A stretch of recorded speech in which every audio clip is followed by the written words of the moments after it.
Hey guys, welcome to Two Brown for this. This is Harman and Rav, and we have a special one today, guys. We are going to be talking about conversations. I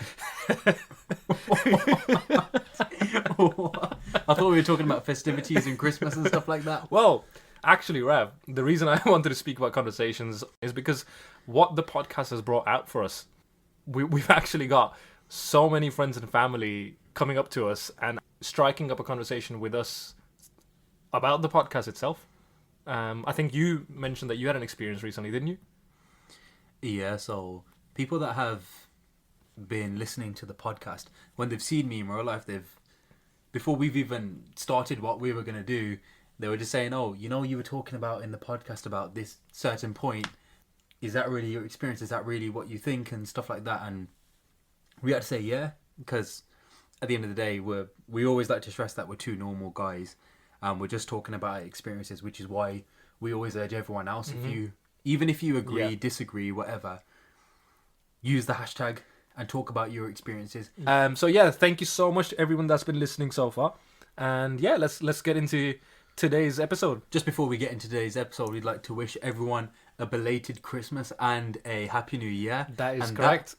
That brings us on into our first topic, which we noticed that the UK has a lot of festivals because it's such a diverse country. People who aren't even part of the culture for some festivals will still appreciate and even go as far as to celebrate some of them. Hey, Merry Christmas, guys, and Happy New Year.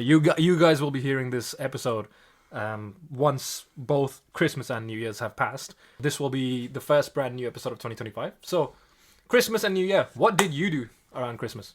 To be honest, it was like most Christmases, which is a good thing because I sat and chilled with the family, had some food, opened the presents. Can't forget about the presents. Yeah. Can't forget about the presents. Even at my big age, I'm always looking for... do you know what? Even at my big age, I'm always looking for presents. But as I grow older, I want to get socks for some reason. I just want my mum to get me more socks because I'm never going to buy them. So someone just get me socks. Jordan ain't got chain. yeah. Well, I don't want underwear from like other people. I just want socks in it.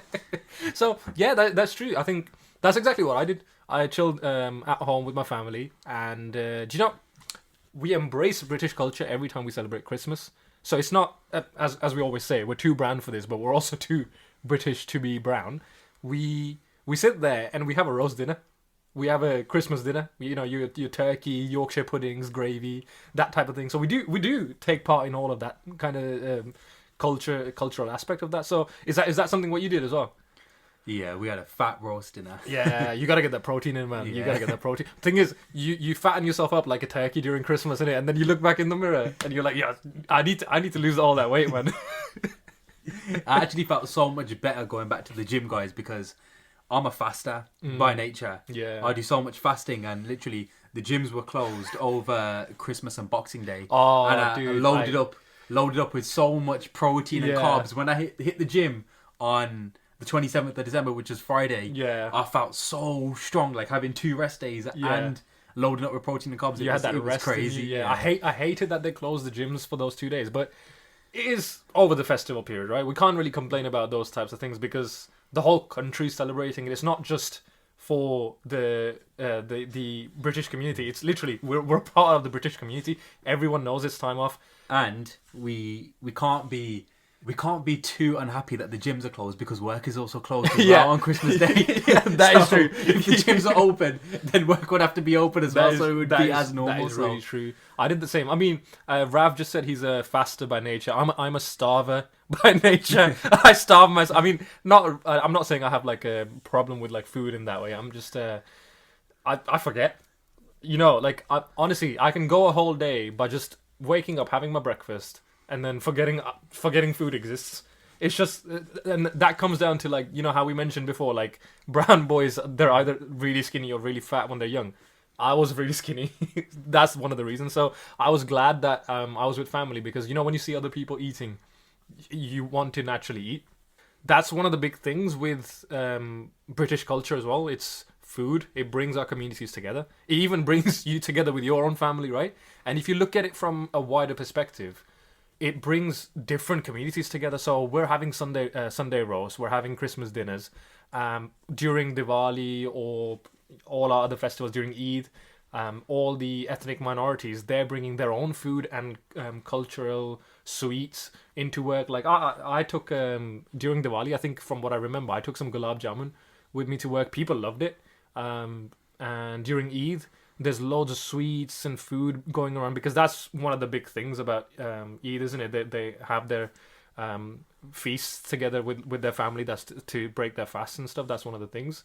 One point I'd also like to add is how you spoke very faintly just about how it brings your own people together.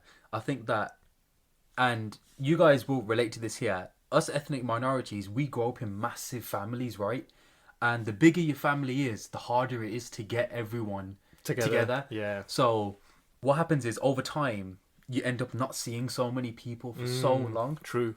That having these festivals in place, having these dates off, and having the corporate schedule be free around that time, it allows all of these people to reconnect and celebrate as well. Because it's not just reconnecting just to show up, but you're celebrating a festival along with everyone else, so it's a happy time in general. So do you guys think that as South Asians that having these festivals allows you to reconnect with your family a lot more, and it's a lot easier than trying to schedule, even when me and Harman try and schedule something together, even just us recording this podcast, 2 people, it's hard enough to schedule it into our time, and we're talking about a family of 20 30 people easily. And that brings us back to the point that, you know, England has so many different cultures that live here, you know, in the society. We're all mingling with each other. It brings the point that we've actually got one or the other festival at any point in the year. We've got something going on, bringing people together. You know, like start of the year. I think I'm sure early 2025 Eid's coming up. Then we've got spring kind of coming up. We've got Holi, the festival of colors for us in India. Then we've got Diwali in October. We've got bonfire night around that same time. We've got Christmas, we've got Easter, obviously New Year's for everyone, but we've also got Chinese New Year's that happens kind of during the middle of the year. Obviously I don't know exact days. There's going to be another guy in the car. It's actually in March. Actually, it's like, you know, it's like March the 1st or whatever it is, man. But, do you know what? Ever since I was a kid, knew I was no. The weekend kind of like just pops out sometimes, you know. No, ever since I was a kid, like I was fascinated by different cultures, you know, like, and I'm so glad to be in a country that celebrates all these cultures. Did you know I was born in the year of the dragon? Yeah, that's 2000. Yeah. That's to try and give my mind. Reverse engineer his age from when his birthday is to find out what year it was. Yeah. So, and I find that so cool. Like, do you not find that really cool that like in your Chinese calendars you have like the year of the turtle, the year of the dragon, and it just feels cool to like tell people that, like, I might not know the full. Hold on 1 second. You've got me interested now. I've got to search for what year am I? Like, I might not know fully the cultural impact of being born in the year of the dragon, but I find it pretty cool, and I'm glad that we have all these communities in the UK. Mine's the year of the snake. Because you're a snake. Takes one to know one. I know I am, but what are you? Wait, I said it the wrong way. I know you are, but what am I?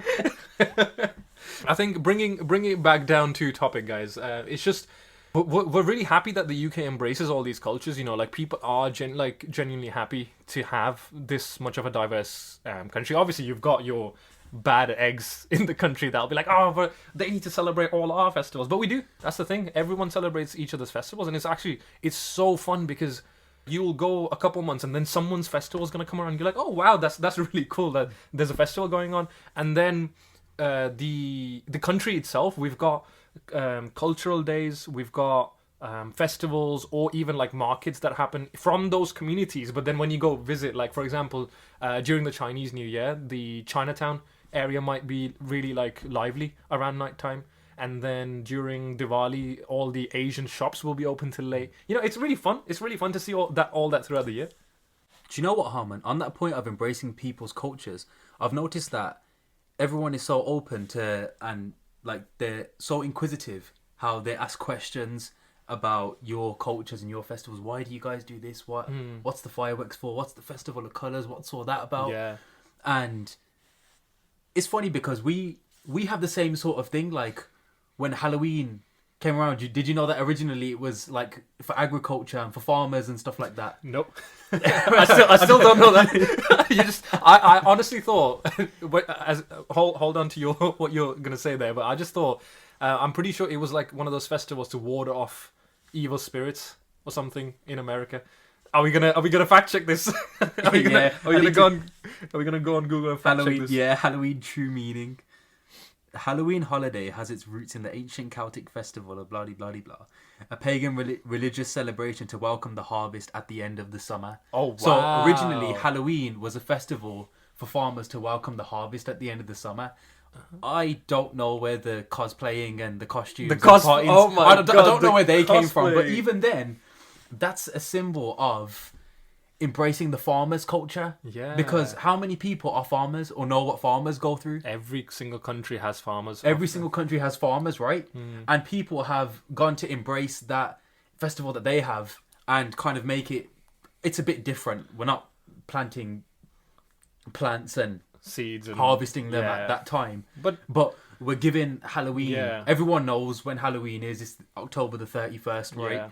So that's another example of, even in this own country, of farmers, which can be a community which is kind of like too brown for this. Yeah. Which is then being embraced, which we That's love great. to see here at 2BFT. And I had no clue until today that was... I honestly thought it was to do with warding off evil spirits or some things along those lines. But that's actually really interesting to know. And that it is the point of the more you know. You know, like some people will ask questions. They'll say, hey, why are you celebrating this festival where you're lighting up fireworks and things like that? And when you go and dig down the rabbit hole, you find out, oh, wow, this festival had the meaning for this. Because even for Diwali, we've got a few different reasons that we celebrate it. You know, like Hindus celebrate it for a slightly different reason than Sikhs do. But that just goes to reiterate the fact that everyone in this country is so willing to embrace each other's culture that we are having these conversations. Yeah. And we're learning these things because we're having these conversations. Whereas if everyone was ignorant, no one would know these things. Yeah. So, again... Yeah. Even if you go back down to early on, like let's go back, and you had RE in school. You know, it's one of those subjects that you have in England for all our listeners back in India, hopefully. Religious education, that's what RE stands for. Yeah, so... And what was it? PHSE, that was like... What was that for? You've lost me there, bro. I don't think I... PHSE, bro, is physical health, social education. This episode's turning out to be Rav fact-checking me with Google right now. It's a different thing every episode, guys. Going back down to early on in school, in RE, you're taught about like the reason behind Diwali, the pillars of Islam, and all our other festivals with all the cultures. Obviously, you can tell I never really paid much attention to RE because those are the only two things I remember. I don't think anyone did. Yeah, it's like one of those things where religion and culture being taught in school to make sure that everyone's inclusive.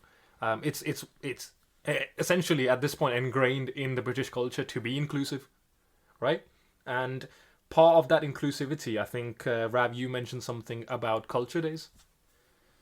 Yeah, so culture days are kind of, every kind of company does it differently, but it always goes something along the lines of where it's a day where everyone can, you know, wear traditional attire or bring traditional food and snacks in. Yeah. Or even just a day where people just have conversations around maybe, why is it that you guys do this? Or I see you guys wear this, and people, even when I wear my podcast at work, people are saying, why do you wear that sort of thing? And you explain that, you know, even why we don't cut our hair is because, did you know that in Sikhi, we believe that all the hair on your head, all the hairs are antennas that help you connect with nature. So that's where you shouldn't cut them, because you're basically cutting ties with your spirit. And obviously don't quote me on that. What we're trying to reiterate is that these conversations are happening, and that's why we're learning so much about these things. So yeah, it's all good. I think from what I remember, we had culture days back in school as well. our assemblies that we had in school, highlighting different cultures, different foods, the way people behave during the festival. So someone might, for example, during their festival, someone might not be able to wear a certain type of color. I don't know. I'm just shooting an example off, just a general example. It's like, oh, we believe that this color we can't wear it for this amount of time, or we have to fast for this much time. Something along those lines. But the fact is that it was being highlighted. Everyone is being made aware of it, and I think education is the way forward in the terms of the more that people know, the less ignorance there is, and the less confusion and disconnection from each other. Because if I know everything about you, am I ever gonna feel like, oh wow, like why is he doing that to me? It even goes up as far as the fact that even in our supermarkets, we're so inclusive that we've got all our ethnic products we can find every day in shops. We've got Polish shops, we've got Indian shops, we got European shops, we've got African products that you can find everywhere. We've got Tesco, which has the world food aisle. You can find Maggie if you want. You can find what else can you find there, Rav? I'm kind of blank right now. You can find pretty much anything in this country. If you want to go out for food, say it's Friday night, it's another thing of British culture to have a takeaway on Friday, right? Towards the end of the weekend. And you know what? You can have Indian, you can have Chinese, Yeah. you can have Jamaican food, you can have... I'm getting hungry now. Shall we stop recording and eat some food? Yeah. We'll be right back after this quick break, guys. So you can get pretty much any food that you want, and whatever your ethnicity is in that country, I guarantee you can find food or food products which you can buy, which you can use to embrace your culture. Yeah. And you know what? Think about how bland it would have been if we didn't have all these different cultural foods. And you know what? Food is what connects us, man. I think this episode has gone up to good things about British culture, the food. But yeah, food is what connects us. And I'm so happy that I can just literally pop out and get a Chinese, or I can go have like Thai food. I've had ramen and Jamaican, jerk chicken. I'm getting hungry now again, but it's so good to have all these things around you. Even one good example of speaking about food, arguably one of the most popular chefs in the world, Gordon Ramsay, everyone knows him. Yeah. Everyone knows that he's British, right? He's got a British accent. Yeah. And over his career, he's travelled to many countries all over the world and learnt about how they cook their food, what ingredients do they use, spices, herbs, everything. And he's incorporated that into his cuisine, the way he structures his restaurants, runs them.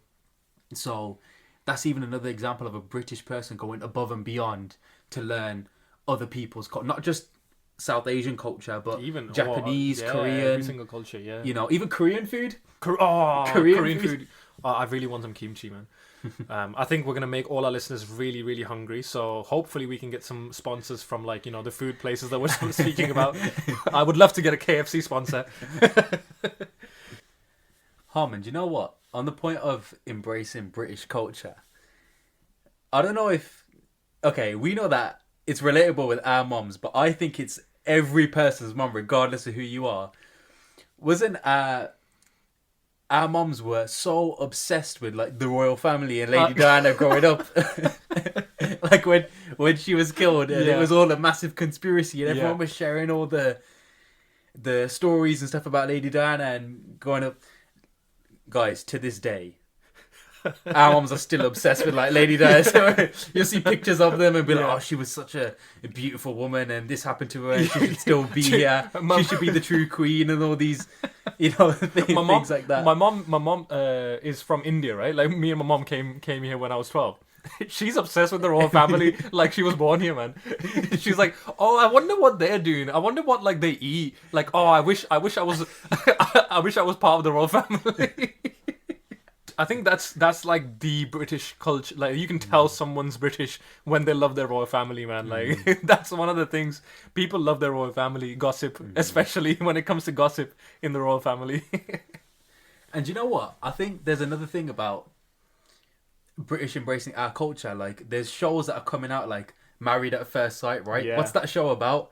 It's about an expert matchmaker that brings two people together who meet for the first time on their wedding day. Yeah. And we've been doing that for like 300 years, 400 years. Not me. We've been doing that Not me.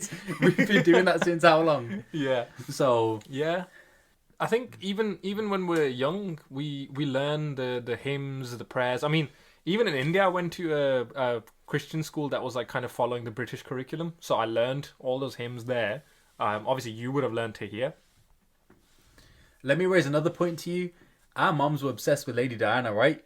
But all of our dads are obsessed with football, right? Everyone's got their team that they support. I mean, my dad, he's grown up supporting Baggies, right? Because he's lived like around Handsworth and West Brom and stuff all his life. Yeah. And he's always supported Baggies every single time and never lost that loyalty. Yeah. Even in the Euros and the World Cup, every single person, even if you don't watch football, Rav, my mom, everyone says, it's coming home, it's coming home, it's coming home. Every single time it's not come home Rav, yet. But you're forgetting one thing. Just because we don't watch football, bro, it's not just our parents. Every single person is obsessed with football. You're forgetting. You go off on the street, you see an ethnic guy, you see a brown guy, let's take for an example, you tell him, so what do you think about the match yesterday, bro? Bro, he's gonna give you a breakdown of each kick, each missed shot. It's not just because we don't watch it. Hey, sorry guys, sue us, but we don't watch football, right? We don't watch football. We don't watch football, but it is a part of British culture, and every single one of us, excluding us. To be fair, if you talk about World Cup, I'm obsessed with it because I want England to win. Finally, we always support England. We always support. We want him to win. When we came close, it was 2022. I think we got to the semi-finals, and then this time I swear we got to the finals or something, right? It's so jarring that we don't win, and it's like every time it's like it's coming home, and you get your hopes up high, and it's just so upsetting that we lose, man. I really want us to win one of these. Do you know what's funny as well, Harman? Take another sport that's massive. Cricket. Cricket is pretty. It's pretty big. Pretty big in the UK because we've seen that the England cricket team does really, really, really well. Yeah. And correct me if I'm wrong, everyone, but I think it was this year or last year where England were versing India. Yeah. For the match, I was like, who do I even support? Like, on the one hand, I want to support England because I've been in this country all my life, but then do I want to not support India? Yeah. And then at that point, I was like, I'm not bothered who wins. Do you know what you do then? Whoever loses, you just support whoever's winning. You buy both their jerseys, you hold them behind your hand. Whoever wins, you put that one on and go join the celebrations. That's the benefit of having dual heritage, isn't it? Having a foot between both worlds, as we say. And you know what, guys? In India, we never see this. Like, everyone, when public are walking past each other, everyone's sort of doing their own thing. And one thing that's to be praised about British culture is that even with strangers, when strangers are walk past each other, everyone makes that face, right? When you lock eyes with someone, right, you do that little smile. You alright, mate? You're right, mate. Alright, mate. And do you know what? That's just British values and culture. You greet everyone. You say thank you, you say please. Even if it's Monday morning, you haven't had your coffee, you are in a sour mood because it's Monday, you're going to go get your coffee and be like, oh, cheers, mate. You know, it is one of those things. Like, it is inherently British to be polite to everyone. Yeah, and say sorry for everything. Yeah, if you want to get past it, just be like, oh, sorry. Yeah, sorry, mate. Excuse me, mate. If someone's using someone's in the toilet and you go to use it, sorry, mate. And do you know what? That's actually caused some hilarious issues for me. It shouldn't cause issues, but it has. I'm grabbing my food at, let's say I've gone to Subway or Burger King or whatever. I've grabbed my food and they're like, oh, thank you. Thank you for your service. I've said thank you. They've said, oh, thank you to me. Or enjoy your food. And I'm like, oh, you too. So I've said enjoy your food and you too to the actual person who served me. And it's got me, and it's just, you feel awkward after. You're like, oh, I just told them to enjoy their food. I think I'm going to end up talking about food this whole episode, but what's the national drink? It's chai, bro. Well, it's tea, but we're Indian and we're British. We get both. We get chai and tea. And what did they do? They made it a drink at Starbucks. They made chai tea, bro. And it's TT. You know, it's one of those things. But we can go home and drink chai, or we can go to work and drink tea. It doesn't matter what we're drinking. It's the exact same thing. But that like, the whole of UK loves it, the whole of India loves it, and it feels like we're basically, no matter where we go, we're home. Every country, okay, maybe not every country, but there's so many countries that you got Turkish tea, English tea, Desi tea, you know, Persian tea. I mean, don't quote us on this again, guys. Be like, oh no, it's actually not Persian tea. It's actually Persian water mixed with leaves and whatever. And also, what about the biggest? And this, I think, all our listeners from the UK will know. If you're talking the hardest, gigs bit of video thoughts as an artist, you know, national anthem. The national anthem. It's not God Save Our King now because it's not Queen. It's not that. It's gigs, bro. Grime, UK music. You know, we love that, and I think every person in our person in our generation, anyways, at least from all the people I know, knows this song, knows gigs, knows Skepta, JME, you know, Bugsy Malone. I'll raise a point to that. Look at how different even British artists can be. You've got people like Ed Sheeran, the pop, you know, you've got rappers, the James Bond films. Everyone loves the James Bond films. Everyone. They're known worldwide. Yeah. We've got McLaren. Yeah, even my mom knows James Bond, bro. Even South Asians, what's the one car that every guy wants to have in his lineup? The Range Rover, right? Yeah. The classic British off-roader vehicle. The Range Rover is one of the most popular cars in America. Okay, don't quote me on that, but it is popular. Yeah. You know. Yeah. And on the point of, actually, I forgot to mention, because we were just speaking about music, right? We were speaking about all these grime artists and this and that. Mist and Sidhu Moosewala, bro. Sidhu and Mist did a song together, 47, with Stefflon Don. Where's that coming from? And even Burna Boy, bro. Yeah, Burna Boy's done a song. Yeah, and then we've got Ed Sheeran and Diljit performing together in Birmingham recently for his concert. He's brought Ed Sheeran. All these collaborations are happening. Obviously, Diljit's had some collaborations in America recently. Bro, forget that. Remember that one ages ago with John Cena and what's his name? Was it Shah Rukh Khan? I don't. There was a collaboration with John Cena. No, John Cena and Miss Pooja. Oh, John Cena and Miss Pooja. Oh my God! Do you know what? What that reminds me of? I literally on Christmas when we're sitting down together with family, I was watching Sing Is King because we'd watched Snoop Dogg back in the day, bro. That was 2008. We had Snoop Dogg collaborating with with Sing Is King. So we've got all these Obviously, that's American, right? But like the point still stands is that the country is so inclusive. You see all these and we're actually moving into it a lot more now. All these artists, they're essentially they're doing their own version of 2BFT. They're doing their own version of 2 Brand for this, which is they're bringing together both sides of the culture because they know everyone's inclusive. They're mixing in British music with Desi music. Diljit's mixing with Ed Sheeran, Sidhu Moosewala's mixing with Mist. You know, rapping together, and it's something to celebrate. Such as it's essentially. We're in the generation of festivals, almost as if you will, as a metaphor, like how we celebrate festivals in the UK and we celebrate everything else. Now in our generation, we're celebrating mixing our cultures together. I think it's been a long time coming. I'm sure people have been doing it for a long time. It doesn't just happen all of a sudden. I know we've had some people mention to us that the things that we're speaking about now. They've gone through experiences that are even worse or even more grand experiences. And we're not trying to say that, we're not trying to compare our experiences. We understand we might not go through the things that our predecessors have gone through. For example, someone who was in the country back in the 80s or 90s would have gone through a way worse time than us with a lot of things, with a lot of topics like prejudice and racism. But what we're trying to say now is that because you guys have set those stepping stones for us, we're now using that and using this platform to take us even further. And that's the point of this podcast, isn't it, Rav? Hit the nail on the head, Harman. So what essentially is, we're in the generation of individuality and inclusivity. I apologize if that's not the right word, right? Sometimes I say words and I say it with such confidence that people don't fact check me, but I don't want people to fact check me on the podcast.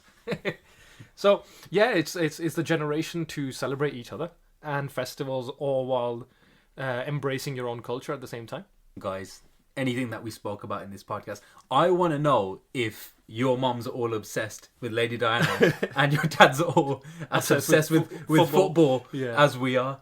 So use the hashtag, guys. Talk about them. And if there's anything that we've missed or any honorable mentions, let us know. Use the hashtag 2BFT. Send us a DM. Comment on the YouTube. Comment on the Spotify. And most of all, take care, everyone. We'll see you in the next one. 2BFT.